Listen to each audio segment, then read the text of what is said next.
E aí, tudo bem? Nessa aula, vamos nos aprofundar nos conhecimentos a respeito das partes reprodutivas de uma flor. E já falamos em outro vídeo da parte reprodutiva masculina, que é essa aqui, que tem os antílopes e, ao longo do estame, filamentos, e também discutimos o que é um gameta masculino, que é o pólen formado dentro dos lóbulos internos, e vimos como eles são liberados no meio ambiente e, depois disso, caem na parte reprodutiva feminina da flor por diferentes razões, e, uma vez que isso acontece, a fertilização ocorre. E, antes de discutirmos isso, precisamos entender primeiro a parte reprodutiva feminina. Essa parte aqui chamamos de pistil, e quando eu olho para ele, eu imagino um jarro. E, para ajudar na sua imaginação, eu vou colocar um jarro aqui e você vai ver algumas coisas parecidas. E, além da semelhança, o jarro e o pistil têm outras coisas parecidas. Se você colocar um pouco de água no jarro, você vai colocar nessa parte aqui de cima e, da mesma maneira, o pólen entrará no seu tubo polínico por essa parte aqui de cima. A água também corre por essa parte e o pólen vai descer parecido. E, além disso, essa água fica armazenada nessa parte do jarro e, no caso do tubo polínico, vamos ter a fertilização nessa parte. Essa coisa longa aqui é chamada de estilo. Já a parte superior é a camada de estigma, e ela secreta algumas substâncias pegajosas nas quais o pólen gruda por causa da viscosidade. Essa parte inchada é chamada de ovário, o ovário do pistil. Basicamente, essa é a parte reprodutiva feminina vista de fora, e precisamos ver interiormente também. Vamos começar olhando mais de perto essa área do ovário e que tem uma pequena estrutura semelhante a um lóbulo presa a uma coisa parecida com um talo. Esses pequenos lóbulos são chamados de óvulo ou megasporângio. O esporângio significa área ou local que se desenvolverá o esporo, e, nesse caso, o esporo feminino. E mega vem de grande porque é maior do que os esporos masculinos, que são chamados de microesporos e crescem em microesporângios, que é algo que já conversamos em outras aulas. E como o óvulo é a área onde o gameta feminino se desenvolve, o pólen precisa chegar até ele para que a fertilização possa ocorrer.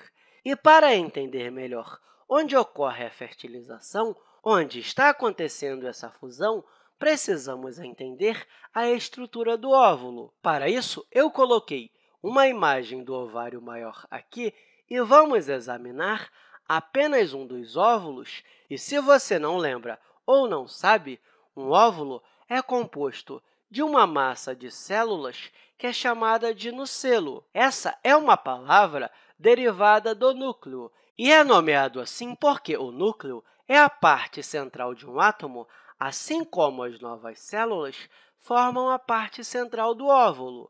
E são importantes porque, quando uma célula dessa cresce e se desenvolve em um esporo feminino, elas têm um código de proteção especial que é chamado de tegumento. São essas duas camadas de cobertura aqui. São elas que codificam as novas células, e, se você olhar com mais atenção, você verá essa parte descoberta aqui e que serve para que o tubo polínico do pólen possa vir e alcançar o gameta feminino, pois uma das células se transformará em um gameta feminino. Com isso, essa área é deixada para o tubo polínico entrar facilmente e interagir com o gameta feminino, e a pequena área que fica descoberta é chamada de micrópila e vem de uma palavra grega que significa portão. É como um pequeno portão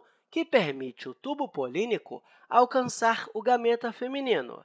Já essa área aqui de baixo é chamada de chalaza, que nada mais é do que a extremidade oposta. E essa nova massa celular, com a cobertura, não consegue flutuar e ficar sozinha dentro do ovário. Ela tem que ser fixada nas paredes desse ovário em algum lugar. E essa fixação é feita por uma coisa semelhante a um estoque, que é chamado de funículo. Abaixo dele, temos o que chamamos de placenta.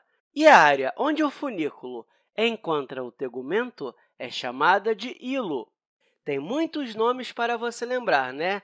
Todos são de origem grega e latina. É importante você lembrar deles, principalmente para realizar provas e vestibulares. Mas, se não for fazer isso, o importante é entender essa estrutura do óvulo. Além disso, esse diagrama é um pouco diferente do que temos nos livros, que é algo mais ou menos assim. É a mesma coisa, a diferença é que esse óvulo está colocado de cabeça para baixo e, portanto, é chamado de óvulo anatropos, que significa de cabeça para baixo. E esse é o tipo mais comum de óvulo encontrado e, portanto, temos essa imagem na maioria dos livros. Deixa eu comparar essas duas imagens para você entender melhor. Esse círculo interno que você vê aqui é o gameta feminino e eu não coloquei ainda, mas ele será formado a partir de novas células. Deixa eu mudar a cor dessa parte aqui também.